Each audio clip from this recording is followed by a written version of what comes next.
You کتاب اوس لیکل شوی دی. دا کتاب نوم دی الوفا باسماء النساء او دا کتاب په 3 جلد کې ما تقریبا په 1,40,000 روپے باندې واغسته. یو کتاب د مونږ 43 تاسو کتلې وکړه 43 جلد کې او د دې کتاب موضوع ډیر عجیب دی. دې کتاب کې د پیغمبر علیه السلام د زمانه نه والا تر دې وخت پورې په حدیثو کې چې کوم ماهران زنانه تیری شوي، کوم محدثات تیری شوي، کوم د رسول الله د بخاری د احادیثو د بخاری مستون کې زنانه وي، د مسلم شریف او د ترمذی شریف ماهران زنانه محدثات وي، دغه عالمانو حالات کې پکې نو په 43 جلد کتاب کې د زرنا 2000 3000 سلورنا د 10,000 محدثات او د 10,000 عالمات حالات دي پکې.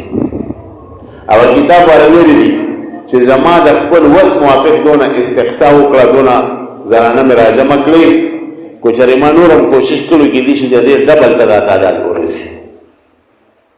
نو اسلام څنګه علم سړي ورکی زنانو لږه سه علم ورکی. د امام مالک رحمت الله علیه شاګرد وا عابدۃ المدینه د امام مالک سے ہم نے لزر احادیث رستیو لزر احادیث ولا لزر احادیث کې دي شاګرد وا لزر احادیث له رب سیز دي ګور.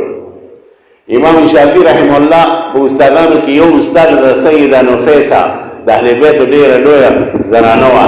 سیدہ نفیسہ نے حدیث رستیو په حدیثو کې دا زنانه استاد او دغه رنګه حافظ ابن حجر اسقلانی سے د خپل استادانو په حالات کتابونه لیکلي دي. په هغه کې 55 زنانه محدثات دي. وې د دې زنانه ما حدیث دکړي دي، د دې زنانه ما حدیث دکړي دي، د دې زنانه ما حدیث دکړي دي. یو په خپل په سلسله د سند کې زنانه شته. یو په اساتذو کې د شاه عبد الغنی مجددی سے بلور دا او دا غینو امه العزیز دا په مکه مکرمه کې اوسېده. امه العزیز المکیه المدنیه دا لوی محدث وا. علامه بنوری سے په حدیثو کې د دې زنانه شاګرد او د علامه بنوری سے سند کوم تر رسیدل.